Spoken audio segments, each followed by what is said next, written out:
Hello friends, स्वागत है आप सभी का आपके अपने यूट्यूब चैनल हिंदी क्रैकर पे। फ्रेंड्स, आज मैं आप लोगों के लिए जुलाई 2018 में नेट का जो एग्ज़ाम हुआ था उसका सॉल्व पेपर लेकर आई हूँ, जो कि हिंदी सब्जेक्ट का है। तो चलिए आज के वीडियो को शुरू करते हैं।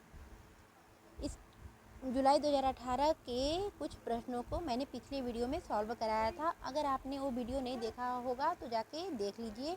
तो चलिए शुरू करते हैं। पहला क्वेश्चन है, निम्नलिखित विकल्पों में से किसका संबंध रामधारी सिंह दिनकर से है? तो फर्स्ट ऑप्शन है कामाध्यात्म की समस्या, सेकेंड है पौराणिक प्रसंग में भारत चीन युद्ध का युगीन संदर्भ, थर्ड ऑप्शन है युद्ध दर्शन और लास्ट ऑप्शन है सुधारवाद। तो कोड में दिया गया है, तो फर्स्ट ऑप्शन में सी और डी सही, सेकेंड ऑप्शन में ए बी और सी सही, थर्ड में दिया है बी और डी सही और लास्ट में दिया है बी सी और डी सही। तो इसका राइट आंसर होगा सेकेंड ऑप्शन, ए बी और सी सही है। सेकेंड ऑप्शन है जो दिनकर की उर्वशी है उसमें कामाध्यात्म की समस्या पर आधारित है, और जो पौराणिक प्रसंग में भारत चीन युद्ध का युगीन संदर्भ और युद्ध दर्शन जो है वो परशुराम की प्रतीक्षा और कुरुक्षेत्र नामक कृतियों में मिलता है। अगला क्वेश्चन देखते हैं, निम्नलिखित में से किनका संबंध सच्चिदानंद हीरानंद व सायन अज्ञेय से है? तो फर्स्ट ऑप्शन है आत्मचेतस, सेकेंड है विचार कविता, थर्ड है बावरा अहिरी और लास्ट है जापानी लोक कथा का रचनात्मक उपयोग। तो इसमें फर्स्ट ऑप्शन दिया है ए और बी सही, सेकेंड में दिया है बी और सी सही, थर्ड ऑप्शन में दिया है बी सी और डी सही और अंतिम में दिया है ए सी और डी सही। तो इसका राइट आंसर होगा ए सी और डी सही। लास्ट ऑप्शन इसका सही है। अपनी सोच और तकनीकी में अज्ञेय आत्मचेतस आत्मनिष्ठ और एक हद तक आत्मग्रस्त हैं। यह उनके चिंतन और काव्य में मुखर होता है। बावरा अहेरी अज्ञेय की कविता ही है। जापानी लोक कथा का रचनात्मक उपयोग अज्ञेय ने अपनी रचनाओं में किया है। जापान की शैली को हाइकू भी कहा जाता है। अगला क्वेश्चन देखते हैं, निम्नलिखित में से कौन कौन प्रेमचंद की कहानियों के पात्र हैं? तो फर्स्ट ऑप्शन है लहना सिंह, सेकेंड है पंडित बुद्धिराम, थर्ड है अमीना और लास्ट है सुनंदा। तो इसमें कोड में दिया गया है फर्स्ट ऑप्शन में ए बी और सी सही, सेकेंड में दिया है बी और सी सही, थर्ड ऑप्शन में दिया है बी सी और डी सही और लास्ट में दिया गया है डी सी और ए सही।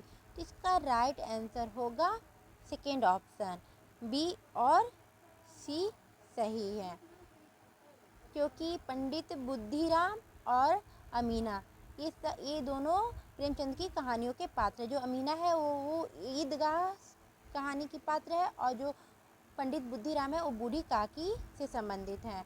और जो लहना सिंह है वो उसने कहा था, जो कहानी है गुलेरी जी की, चंद्रधर शर्मा गुलेरी जी की, उस कहानी के पात्र हैं। और जो सुनंदा है वो जैनेन्द्र की कहानी पत्नी की पात्र हैं। अगला देखते हैं, निम्नलिखित में से प्रेमचंद्र के उपन्यासों के पात्र हैं? फर्स्ट ऑप्शन है कृष्णचंद्र, सेकेंड है सोफिया, थर्ड है हरिप्रसन्न और लास्ट है गजाधर। तो फर्स्ट ऑप्शन में दिया गया है बी सी ए बी और सी सही, सेकेंड में दिया है बी सी और डी सही और लास्ट थर्ड में दिया है ए बी और डी सही और लास्ट में दिया गया है ए सी और डी सही। तो इसमें देखते हैं, इसका राइट आंसर होगा ऑप्शन नंबर 3, ए बी और डी सही, क्योंकि जो कृष्णचंद्र हैं वो प्रेमचंद के उपन्यास सेवा सदन से संबंधित है, और जो सोफिया है वो रंगभूमि उपन्यास की पात्र है जो कि प्रेमचंद का उपन्यास है, और जो गजाधर है वो सेवा सदन उपन्यास के पात्र हैं, और जो हरिप्रसन्न है वो जैनेन्द्र के उपन्यास सुनीता के पात्र हैं। तो इसका राइट आंसर होगा ए बी और डी सही। अगला क्वेश्चन देखते हैं, निम्नलिखित में से हजारी प्रसाद द्विवेदी द्वारा रचित निबंध संग्रह है? फर्स्ट ऑप्शन है आलोक पर्व, सेकेंड है माटी हो गई सोना और थर्ड है विचार और वितर्क और लास्ट है कुछ उथले कुछ गहरे। तो कोड में दिया गया फर्स्ट ऑप्शन में है ए और सी सही, सेकेंड में ए बी और सी सही, थर्ड ऑप्शन में सी और डी सही और लास्ट ऑप्शन में दिया है ए और बी सही। तो इसका राइट आंसर होगा ऑप्शन नंबर ए और सी सही। आलोक और विचार और वितर्क, जो कि हजारी प्रसाद द्विवेदी के निबंध संग्रह हैं। माटी हो गई सोना कन्हैयालाल मिश्र प्रभाकर जी का है और कुछ उथले कुछ गहरे गुलाब राय की रचना है। अगला क्वेश्चन देखते हैं। निम्नलिखित में से कौन सी रचनाएं दलित आत्मकथाएं हैं? तो फर्स्ट ऑप्शन है अपने अपने पिंजरे, सेकेंड है मुड़ मुड़ कर देखता हूँ, थर्ड है मेरी पत्नी और भेड़िया और लास्ट है गर्दिश के दिन। तो फर्स्ट ऑप्शन में दिया है बी और सी सही, सेकेंड में दिया है ए और सी सही, थर्ड में ए बी और सी सही और लास्ट ऑप्शन में है सी डी और ए सही। तो इसका राइट आंसर होगा सेकेंड ऑप्शन ए और सी सही। अपने अपने पिंजरे मोहनदास नैमिष राय और मेरी पत्नी और भेड़िया डॉक्टर धर्मवीर की दलित आत्मकथा है। और जो मुड़ मुड़ कर देखता हूँ राजेंद्र यादव की और गर्दिश के दिन कमलेश्वर की आत्मकथा है। अगला क्वेश्चन देखते हैं। निम्नलिखित में से किन लेखकों का संबंध यथार्थवाद से है? फर्स्ट ऑप्शन है मादाम बावेरी, सेकेंड है जॉन लॉक, थर्ड है सैमुअल पी हंटिंगटन और अंतिम है क्लॉड लेवी स्ट्रॉस। तो इसमें फर्स्ट ऑप्शन में दिया है ए और बी सही, सेकेंड में दिया है बी और डी सही, थर्ड में दिया है सी और डी सही और अंतिम है बी और सी सही। तो इसका राइट आंसर होगा बी, ए और बी सही। फर्स्ट ऑप्शन इसका सही होगा। मादाम बावेरी और जॉन लॉक का संबंध यथार्थवाद से है।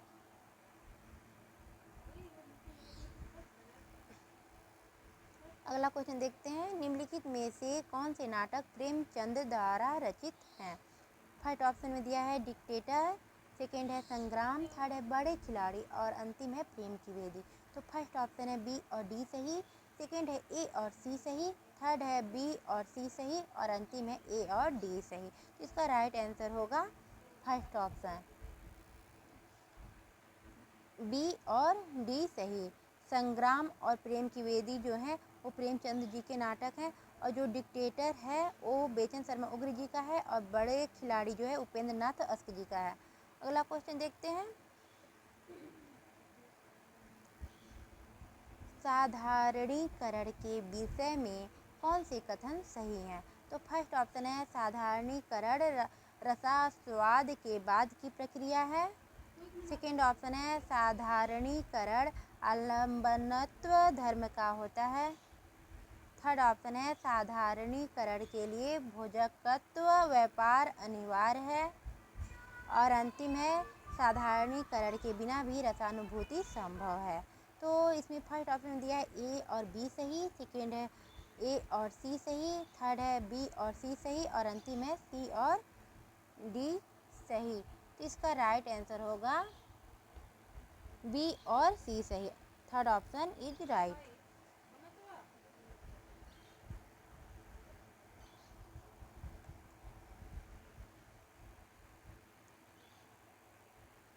अगला क्वेश्चन देखते हैं। नीलोत्पल के बीच समाये मोती से आंसू के बूंद उक्त काव्यांश के लिए कौन से कथन सही हैं? फर्स्ट ऑप्शन है इसमें अलंकार ध्वनि है, सेकेंड है यह रस ध्वनि का उदाहरण है, थर्ड है इसमें अत्यंत तिरस्कृत वाच्य ध्वनि है और अंतिम है यह लक्षण लक्षणा पर आधारित है। तो फर्स्ट ऑप्शन में ए और सी सही, सेकेंड में है सी और डी सही, थर्ड में है बी और सी सही और अंतिम है ए और डी सही।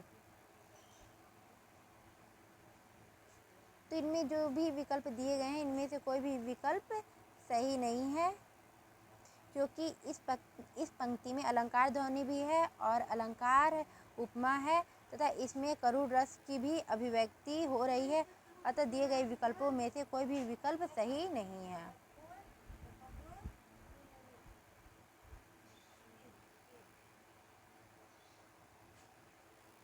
अगला क्वेश्चन देखते हैं। रचना काल की दृष्टि से निम्नलिखित सूफी रचनाओं का सही अनुक्रम है।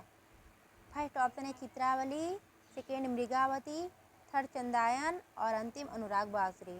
और सेकेंड ऑप्शन में मृगावती, फिर चित्रावली, फिर चांदायन, फिर अनुराग बासुरी।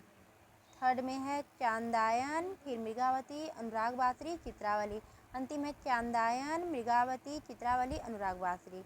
तो इसका राइट आंसर होगा ऑप्शन नंबर 4, क्योंकि सबसे पहले आता है चांदायन जो कि मुल्ला दाऊद की रचना है, जिसका रचनाकाल है 1379 ईस्वी।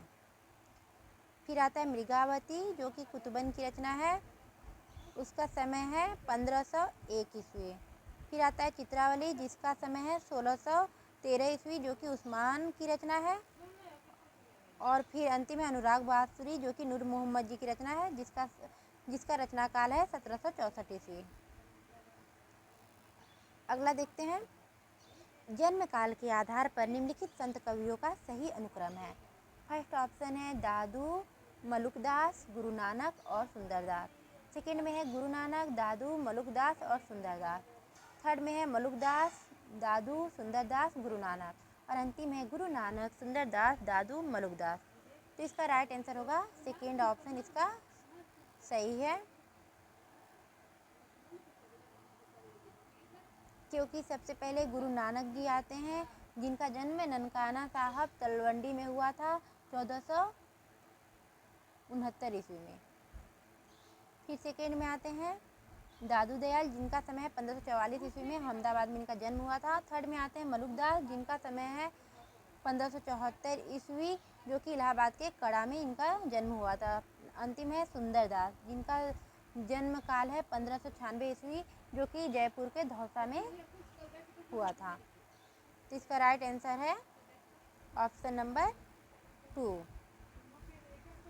अगला क्वेश्चन देखते हैं, जन्म काल के आधार पर निम्नलिखित रीति ग्रंथकारों का सही अनुक्रम है। फर्स्ट ऑप्शन है सुरती मिश्र, देव, भूषण, जसवंत सिंह। सेकेंड है भूषण, जसवंत सिंह, देव, सुरती मिश्र। थर्ड है भूषण, देव, सुरती मिश्र और जसवंत सिंह। और अंतिम है देव, सुरती मिश्र, भूषण, जसवंत सिंह। तो इसका राइट आंसर होगा ऑप्शन नंबर सेकेंड, क्योंकि भूषण का जन्म काल है 1613 ईस्वी में, जो कि कानपुर के तिकुआपुर में हुआ था। सेकेंड है जसवंत सिंह, जिनका समय है 1627 ईस्वी, इनका जन्म मारवाड़ में हुआ था। थर्ड है देव, जिनका समय है 1673 ईस्वी, इटावा में हुआ था। और अंतिम है सुरती मिश्र, जिनका समय है 1680 से लेकर 90 ईस्वी के मध्य, जो कि आगरा में। चलिए अगला क्वेश्चन देखते हैं, जन्म काल के अनुसार निम्नलिखित कवियों का सही अनुक्रम है। फर्स्ट ऑप्शन है श्रीधर पाठक, अयोध्या सिंह उपाध्याय हरिओद, गया प्रसाद शुक्ल स्नेही, राम नरेश त्रिपाठी। सेकेंड ऑप्शन में दिया है गया प्रसाद शुक्ल स्नेही, अयोध्या सिंह उपाध्याय हरिओद, श्रीधर पाठक, राम नरेश त्रिपाठी। थर्ड है राम नरेश त्रिपाठी, श्रीधर पाठक, गया प्रसाद शुक्ल स्नेही, अयोध्या सिंह उपाध्याय हरिओद। और अंतिम है श्रीधर पाठक, राम नरेश त्रिपाठी, अयोध्या सिंह उपाध्याय हरिओद और गया प्रसाद शुक्ल स्नेही। तो इसका राइट आंसर है फर्स्ट ऑप्शन इसका सही है। जो श्रीधर पाठक है उनका जन्म 1859 ईस्वी में हुआ था, आगरा के जोधरी में। और सेकेंड है अयोध्या सिंह उपाध्याय हरिओद, जिनका जन्म काल है 1865 ईस्वी में, आजमगढ़ के निजामाबाद में हुआ था। गया प्रसाद शुक्ल स्नेही जी का जन्म 1883 ईस्वी में हुआ था, उन्नाव में। और अंतिम है राम नरेश त्रिपाठी, जिनका जन्म 1889 ईस्वी में जौनपुर के कोयरीपुर में हुआ था। अगला क्वेश्चन देखते हैं, प्रकाशन काल के अनुसार निम्नलिखित रचनाओं का सही अनुक्रम है। फर्स्ट ऑप्शन है उर्वशी, कनुप्रिया, कामायनी, यशोधरा। सेकेंड है यशोधरा, कामायनी, कनुप्रिया, उर्वशी। थर्ड है यशोधरा, उर्वशी, कामायनी, कनुप्रिया। और अंतिम है कामायनी, यशोधरा, कनुप्रिया, उर्वशी। तो इसका राइट आंसर होगा ऑप्शन नंबर 2।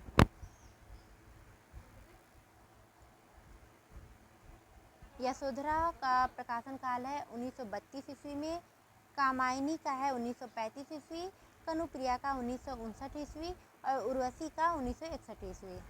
जो यशोधरा है वो मैथिली शरण गुप्त जी का रचना है, और जो कामायनी जयशंकर प्रसाद जी का है, और जो कनुप्रिया है वो धर्मवीर भारती का है, उर्वशी रामधारी सिंह दिनकर जी का है। अगला क्वेश्चन देखते हैं, प्रकाशन काल की दृष्टि से हरिवंश राय बच्चन की रचनाओं का सही अनुक्रम है। फर्स्ट ऑप्शन है, इसमें ऑप्शन राइट ऑप्शन देख लेते हैं। तो इसमें राइट ऑप्शन होगा 4 ऑप्शन इसका जो है वो सही है। जो निशा निमंत्रण है उसका समय 1938 ईस्वी, मिलन यामिनी 1950 ईस्वी, प्रणय पत्रिका का 1955 ईस्वी और जाल समेटा का 1973 ईस्वी। इसका लास्ट ऑप्शन सही है। अगला क्वेश्चन देखते हैं, प्रकाशन वर्ष के अनुसार निम्नलिखित कविताओं का सही अनुक्रम है। तो इसका भी राइट आंसर देख लेते हैं। इसका भी राइट आंसर होगा ऑप्शन नंबर 3। प्रलय की छाया जो है जयशंकर प्रसाद जी का है, 1933 ईस्वी उसका समय है। मधुबाला का 1936 में, जो कि हरिवंश राय बच्चन जी का है। असाध्य वीणा का समय है 1961 ईस्वी, जो कि अज्ञे जी का है। और जो पटकथा है वो धूमिल जी का है 1972 ईस्वी। चलिए अगला क्वेश्चन देखते हैं, प्रकाशन वर्ष के अनुसार निम्नलिखित उपन्यासों का सही अनुक्रम है। तो इसका राइट आंसर होगा ए, पहला ऑप्शन इसका सही है। दिव्या जो है उसका समय 1945 ईस्वी, जो कि यशपाल जी की रचना है। सेकेंड है जहाज का पंछी, जो कि इला चंद्र जोशी जी की रचना है, 1954 ईस्वी इसका समय है। अमृत और विष अमृतलाल नागर जी का रचना है, जो कि 1966 ईस्वी में प्रकाशित हुआ था। और अंतिम है पहला पड़ाव, जो कि श्रीलाल शुक्ल जी का है, 1976। अगला क्वेश्चन देखते हैं, प्रकाशन वर्ष के अनुसार निम्नलिखित कहानियों का सही अनुक्रम है। तो इसका राइट आंसर होगा ऑप्शन, इसका राइट आंसर है ऑप्शन नंबर 4। एक टोकरी भर मिट्टी जो है उसका प्रकाशन काल है 1901 ईस्वी, जो कि माधवराव स्प्रे जी की कहानी है। सेकेंड है उसने कहा था, जिसका समय 1915 ईस्वी, जो कि चंद्रधर शर्मा गुलेरी जी की कहानी है। थर्ड है राजा निर्बंसिया, जो कि कमलेश्वर की कहानी है, 1957 ईस्वी। और अंतिम है परिंदे 1960, जो कि निर्मल वर्मा जी की कहानी है। अगला क्वेश्चन देखते हैं, प्रकाशन वर्ष के अनुसार निम्नलिखित निबंध संग्रहों का सही अनुक्रम है। इसका राइट ऑप्शन होगा थर्ड ऑप्शन इसका सही है। श्रृंखला की कड़ियाँ, जिसका समय 1942 ईस्वी, जो कि महादेवी वर्मा जी की निबंध है। सेकेंड है अशोक के फूल, जिसका समय 1948 ईस्वी, जो कि हजारी प्रसाद द्विवेदी जी का है। और थर्ड है आस्था और सौंदर्य, जिसका प्रकाशन वर्ष है 1961 ईस्वी, रामविलास शर्मा जी का है। और अंतिम है कला का जोखिम, 1981 ईस्वी, निर्मल वर्मा जी का है। आज की वीडियो में सिर्फ इतना ही। अगर आपको हमारी ये वीडियो पसंद आए तो प्लीज़ लाइक शेयर और कमेंट करें और मेरे चैनल को सब्सक्राइब करें।